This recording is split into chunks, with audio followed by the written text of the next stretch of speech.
Eso genera resistencia.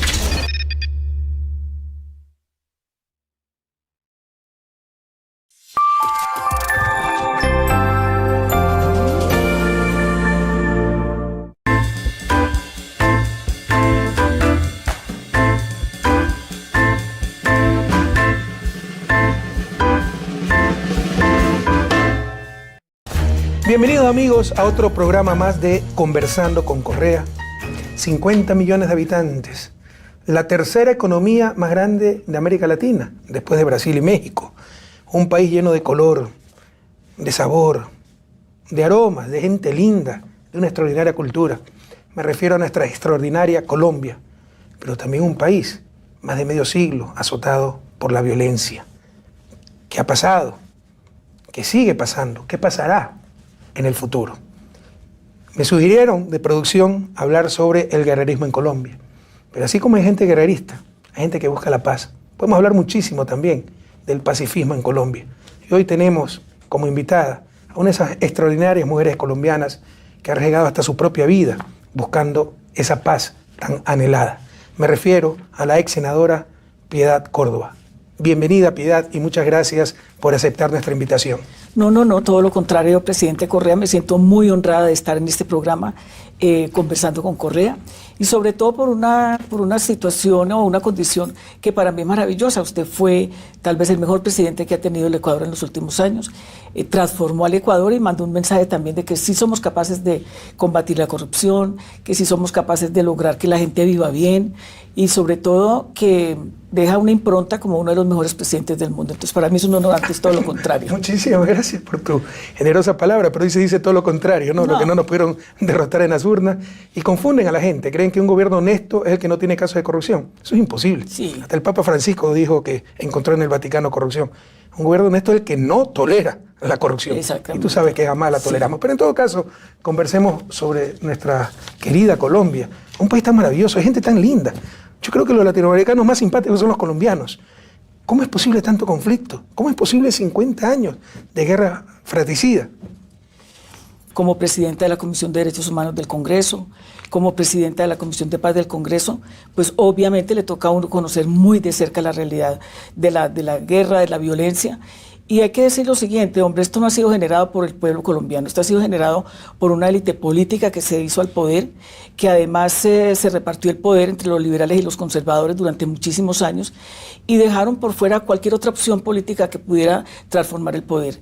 Y a eso apelaron a todas las formas.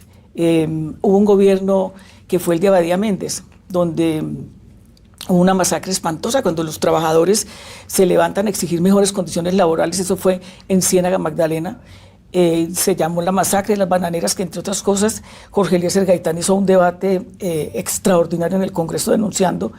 Y luego matan a todos estos trabajadores por el simple hecho de exigir mejores condiciones laborales. Luego, al año, un Gonzalo Bravo, un estudiante, también sale a marchar en contra de Abadía Méndez y también lo asesinan. Entonces eso caracteriza un régimen político muy violento, muy virulento, que ha utilizado no solamente la fuerza militar, sino los paramilitares para aplacar la insatisfacción de mucha gente en el país. Pero incluso si no hubiese existido esa violencia expresa, como siempre repetimos, paz no es solo la ausencia de violencia, paz es presencia. Presencia es justicia, igualdad de oportunidades, respeto, dignidad, equidad para todas y para todos.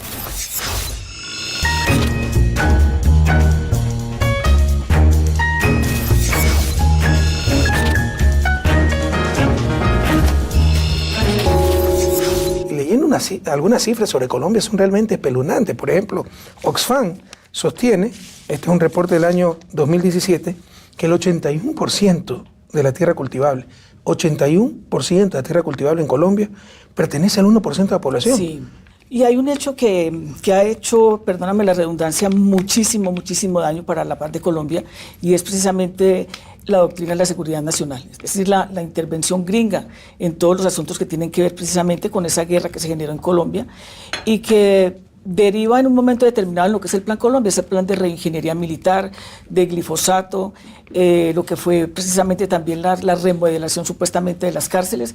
El Plan Colombia, cuando fue firmado por Pastrana con los Estados Unidos, yo era senadora y en ese momento yo me fui a los Estados Unidos a hablar al Congreso, decir que eso iba a ser un desastre para el país porque iba a tener la posibilidad de desplazamientos, más desapariciones, más muertes, y fue así, dicho y hecho, porque fue en un plan contrainsurgente. Los desplazamientos eran espantosos, masivos, y hay unos hechos que a veces a la gente se le olvida u otras personas no las reconocen, y es que estando en un acuerdo de paz supuestamente en el año de 1985 con las insurgencias, ocurre el genocidio de la Unión Patriótica, que es de lo más azaroso que le ha pasado al país. 5.000 personas asesinadas, desaparecidas, asesinados diputados, asesinados alcaldes, como 5 o 6 candidatos presidenciales asesinados.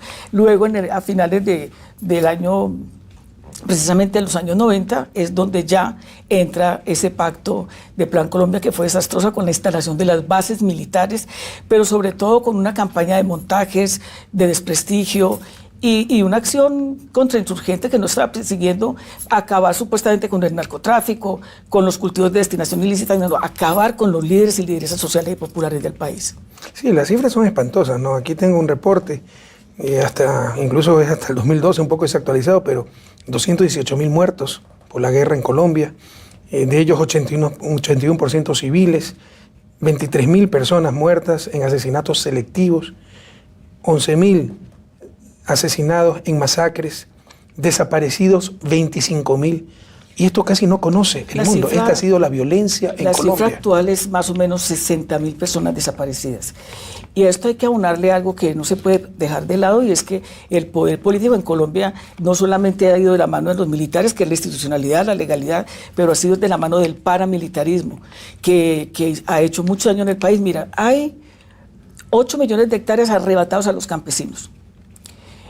Aproximadamente entre 7 a 8 millones de personas refugiadas internas en el país, es decir, gente desplazada que ya no retorna al campo, que ya no tiene ninguna posibilidad, y que a la hora de la verdad el paramilitarismo no es una institución que salió de la noche a la mañana y que es una decisión de un grupo de personas que se dedican a matar. No, es el poder político y empresarial que creó eso para poder aplastar la protesta de la gente, para impedir inclusive que se pudiera dar la paz, que se pudiera siquiera apelar al diálogo para arreglar los problemas del país, es decir, para buscar una salida política y negociada a un conflicto de tanta duración. Hay cosas que a uno no le provocara como contar porque le da como hasta vergüenza, así uno no tenga nada que ver en eso, pero es increíble que en Colombia hayan habido lagos de cocodrilos donde tiraban a los campesinos, casas de pique donde matan a la gente, en Buenaventura, en Medellín, en Tumaco, unas situaciones espantosas para desplazar a la gente y quedarse con el territorio, es decir, una expropiación para acumular, y los falsos positivos fueron una cosa, o mejor dicho, ejecuciones extrajudiciales. Explicar al público qué significa los falsos positivos, sí. Eso es terrible. Ejecuciones extrajudiciales es realmente la palabra. En el gobierno de Uribe, que fue un gobierno muy cruento, se creó una serie como de monumentos y de gratificaciones a los militares. Incentivos, sí, para que la gente acabara con la guerrilla, el que a más guerrilleros mataba tenía derecho al ascenso, a vacaciones, le pagaban una plata, le daban pues un incentivo económico, y eso fue terrible, o sea, fue espantoso.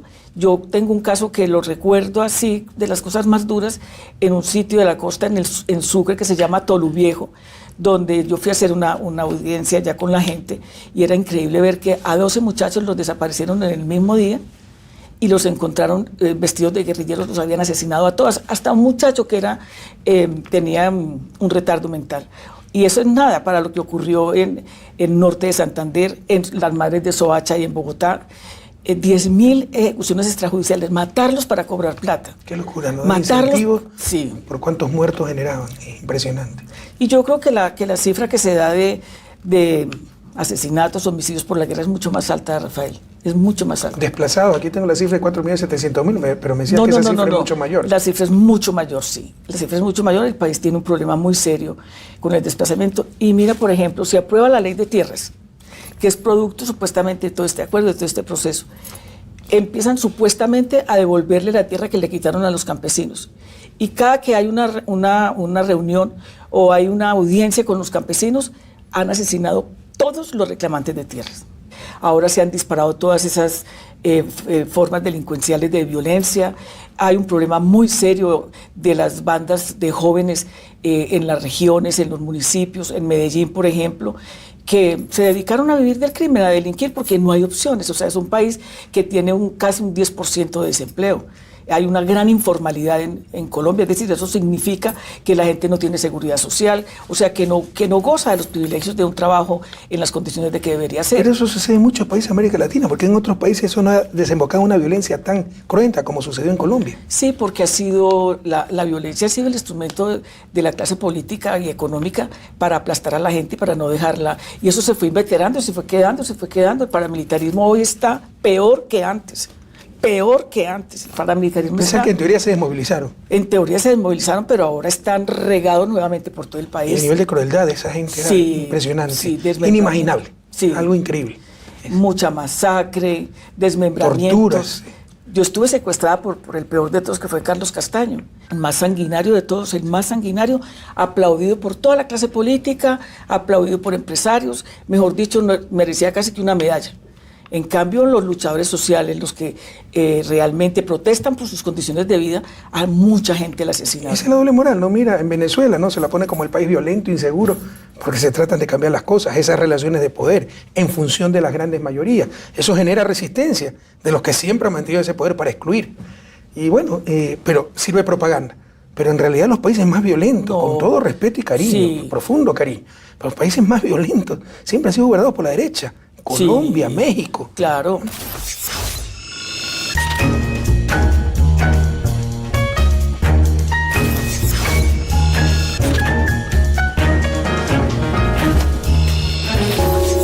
Es que hay una cosa que la gente no sabe, que es una casa de pique. Y les voy a explicar qué es una casa de pique. Una casa de pique es donde llevan a la gente y la pican. Y eso no ocurrió hace 20 años, eso viene ocurriendo de 3 años para acá. ¿Cuál es la característica de esto? Que la mayoría de esas casas de pique están en las zonas de mayor riqueza, por ejemplo, como el puerto de Buenaventura, que a la gente le interesa, o en ciudades importantes como Medellín. O sea, es una cosa como de psicópatas. Yo creo que hay una cosa que es muy preocupante, Rafa, y es que se firmó el acuerdo, y desde que del 2016 a hoy, han asesinado 300 líderes y lideresas. O sea, no, la violencia no ha parado. ¿Quién los mata? Pues hombre, eso tiene que ser con ayuda del paramilitarismo. Eso es ¿No eso. tienes miedo por tu vida? Sí, eso es. Pues yo te preguntaría a ti lo mismo. Yo sí tengo miedo. Tener miedo es que al que no le dé miedo es muy raro. Es muy humano. Sí. Pero lo importante es saber enfrentar, controlar ese miedo y cumplir con el deber. Lo que pasa es que ese miedo no te paraliza. Bueno, se han hecho avances, ¿no? El presidente Santos, hay que reconocer aquello, incluso por eso ganó el premio Nobel de la Paz. Y yo aprecio mucho en lo personal al presidente Santos, ¿no? Con Ecuador siempre se portó muy bien cuando asumió la presidencia, ¿no? Y ha avanzado mucho, con convicción, para tratar de lograr al menos formalmente esa paz tan anhelada. Cerró el acuerdo con la FARC, con el apoyo fundamental de Cuba, y estaba en negociaciones con el Ejército de Liberación Nacional. En mi gobierno fuimos sede de estas conversaciones oficiales entre el gobierno colombiano y los helenos, como le llaman ustedes. Este gobierno abruptamente cesó como anfitrión de estas conversaciones, pero se está conversando con el Ejército de Liberación Nacional. Yo creo que el proceso es irreversible. ¿Qué piensas tú? Sí, yo también pienso lo mismo. ¿Qué es lo que ocurre? A ver, que hubo mucha improvisación después de la firma de los acuerdos, o sea, no hubo, ni las zonas veredales estuvieron listas, ni tampoco los compromisos financieros que se habían asumido para que la gente se pudiera trasladar. Se hizo, yo diría que se cometió un error muy grande, porque de todas maneras las palabras crean realidades, el lenguaje mismo. Y el discurso todo el tiempo fue narcoterroristas, narcoguerrilleros. Entonces a la gente se le quedó grabada en la cabeza de que lo que estaban haciendo era concesiones a la delincuencia. ¿Qué ha pasado con los helenos? Ha pasado que como han habido tantos tropiezos, tantos incumplimientos, la gente reconoce que las FARC cumplieron a cabalidad, o sea, que los que se comprometieron a hacer lo hicieron, que a pesar de que habían sectores que se devolvieron y que se salieron a la disidencia, ellos tomaron la decisión de continuar, pasara lo que pasara y que nos echaban atrás en el acuerdo. Entonces el ELN ha tomado atenta nota de eso. Entonces la gente tiene mucha desconfianza porque esa élite política colombiana nunca ha cumplido. Ahora yo estoy muy de acuerdo contigo en que a Santos hay que reconocerle que se firmó un acuerdo, porque también pudo no haberlo firmado. Habían demasiadas presiones. Y lo que conocemos como con el nombre de posverdad, o sea, se tejieron una serie de ficciones, de mentiras, de verdades a medias, de mentiras, que fue lo que nos hizo perder el plebiscito, porque ellos lograron sembrar en la gente mucho miedo, mucho terror. Y yo diría que el ELN, pues como nosotros nunca hemos empuñado un arma, uno no ve la lógica de la guerra de esa forma. El ELN ha cometido errores haciendo todo ese tipo de atentados, también asesinando gente de la fuerza pública. Lo que pasó en Barranquilla fue muy duro porque era un puesto de policía donde llegaron y mataron a los policías. Entonces eso en un país que ha dado tanto trabajo para que se consolide la salida política, para que nos dejemos de matar, para que sea el debate de las ideas, la argumentación la que prime, entonces con este tipo de hechos pues realmente no es fácil avanzar.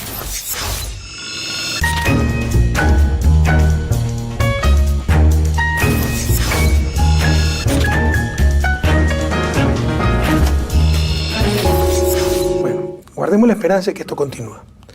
Se firma el acuerdo de paz con el Ejército de Liberación Nacional. Como hemos dicho a través de este programa, se acabaría la violencia expresa, pero continuaría esa violencia latente, reflejada en inequidad espantosa, en exclusión de las grandes mayorías. Y con otro grave problema, el narcotráfico. Que ese era el punto que iba a tocar también, más otros problemas ya consecuencia de crimen organizado, etcétera, como el narcotráfico. ¿Cómo enfrentar todas estas situaciones?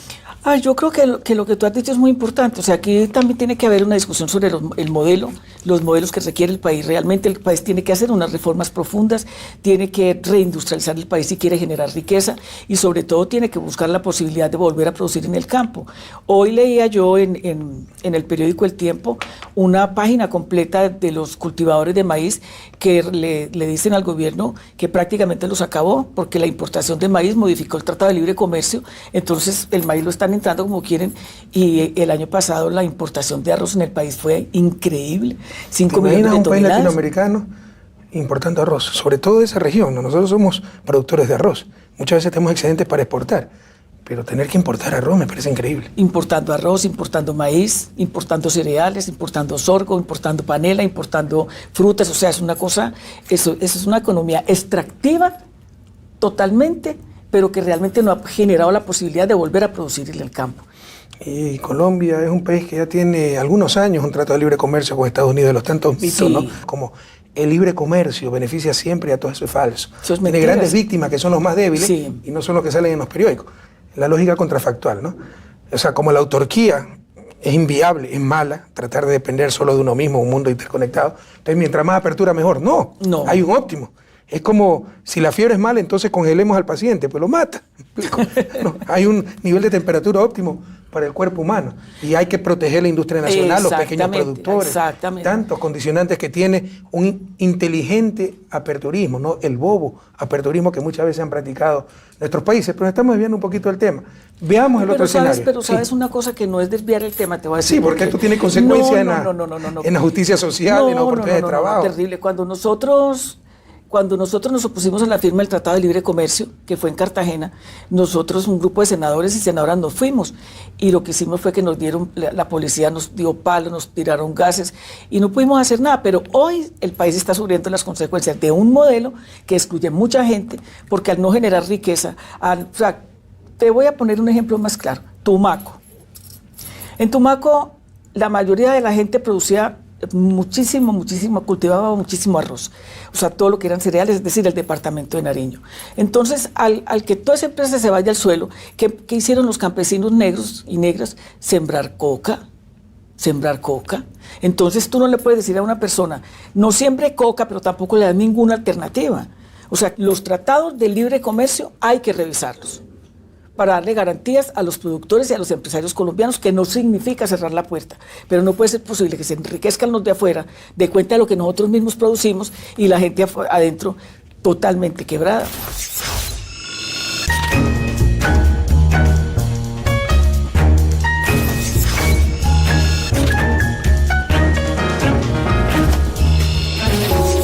Entonces, de acuerdo acuerdos se hagan en función de los seres humanos, no en función del gran Sí. capital.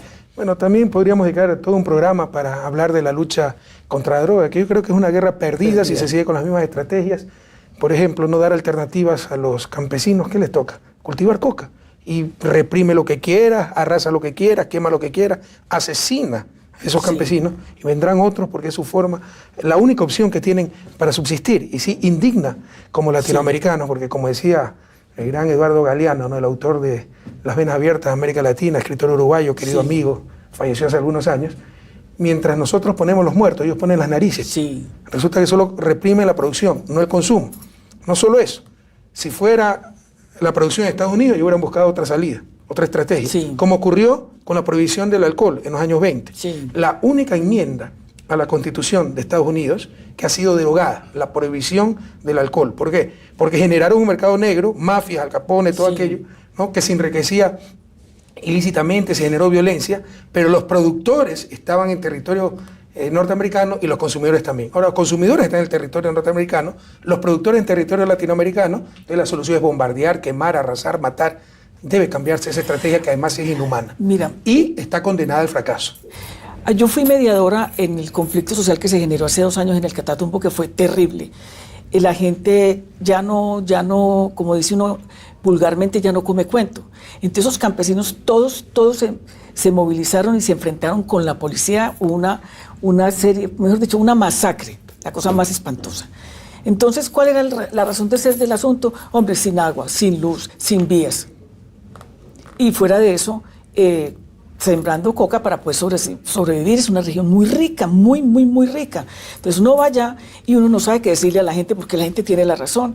Si usted va a Tumaco, ¿cómo es posible que en lugar de llegar a acuerdos con la gente, llegan y matan 50 de una vez, supuestamente para acabar con el cultivo de ilícitos, de destinación ilícita? Se trasladan de un sitio al otro, porque realmente la gente no se va a dejar morir de hambre. Pero lo que quiero significar con eso es que problemas sociales como eso, que tienen que ver con la falta de educación, que no hay escuelas, que no hay vivienda, que no hay trabajo, no se pueden solucionar a punta de mano militar y paramilitar. Tiene que solucionarse con salidas concretas a la gente, o sea, con propuestas serias a la gente. Ya Pablo VI, en El Progreso de los Pueblos, Popular un Progreso, esa extraordinaria encíclica, decía: el desarrollo es el nuevo nombre de la paz. Pero veamos ahora el peor de los escenarios. Vimos en su momento el mejor de los escenarios, se firman todos los acuerdos de paz y sin justicia social es muy difícil terminar con la violencia. Pero la derecha, extrema derecha gana, deroga los acuerdos de paz. ¿A dónde va Colombia? Pues nuevamente a una guerra. Y es muy preocupante porque uno no puede mirar a Colombia aislada del contexto regional. Hay como una especie de nuevo plan Cóndor en la región. Entonces, ¿qué va a hacer esto con Colombia si se vuelve a incendiar Colombia? Lo que va es a garantizar que efectivamente la región no pueda volver a hacer lo que estaba haciendo, que así como metieron a Lula a la cárcel, meterán a Cristina, de pronto a ti. Bueno, a mí ya me tuvieron casi muerta durante 10 años y así sucesivamente. Entonces hay que aclarar un poquito eso, si me permite. ¿Eh? Sí. Como reivindicación tuya, que no necesita ninguna reivindicación. La gente sabe la tremenda injusticia que se cometió. Tú fuiste senadora de 1994 al 2010, cuando la inhabilitaron. La destituyeron y la inhabilitaron ¿por cuántos años? 32. Por 32 años, por supuestos nexos con los grupos irregulares, cuando en realidad buscaba solucionar los conflictos. Sin embargo, en el 2016 se revirtió esa condena tan injusta y salió a luz la verdad, diciendo que, o sea, la realidad, que era que tan solo Piedad había trabajado por la paz, ¿no? Eso que quede muy claro. En todo caso, Piedad, ¿qué dice la prensa frente a todo esto? Se supone que el rol de la prensa, como ellos siempre lo proclaman, ¿no?, es evitar que los políticos abusen, que mientan, que ellos son los que dicen la verdad. ¿Qué es lo que hacen frente a tanta mentira una derecha para decir, por ejemplo, que los acuerdos de paz fueron concesiones para los criminales, que se ha dado todo el mundo en impunidad, que lo que se va a hacer es legitimar a asesinos, a terroristas y todo aquello?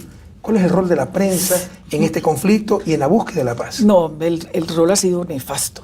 El rol ha sido nefasto, con muy escasas excepciones. Los medios de comunicación han jugado un papel muy a favor precisamente de estas élites que no quieren la paz. Y es que ¿a quién pertenecen los pues medios claro, de comunicación? a esas élites que no quieren la paz. Sí, no, y hay un estudio muy grande en Colombia que a uno lo deja muy asustado cuando lo lee, a quién pertenece cada medio. O sea, ahí no hay libertad de expresión, eso es mentiras. Ahí no hay formación de pensamiento crítico, eso no es verdad. Porque es imposible y es tan grave que una persona de escasos recursos económicos me grite a mi terrorista supuestamente porque liberé 40 personas. Pero es el papel que han hecho los medios de comunicación. Y yo sí creo que ahí... A mí me acusaron de ser cómplice de la FARC porque me negué a llamarlas terroristas. Exactamente. ¿No? ¿Y por qué? Porque me lo trataron de imponer el término. Sí. ¿No? Y nunca se llamó terrorista a la FARC hasta que llegó Uribe. Sí. ¿No? Se puso de acuerdo con Estados Unidos. ¿No? Dijeron son terroristas y todo el mundo tenía que llamarlas terroristas. Entonces eso en verdad revela, enerva, molesta.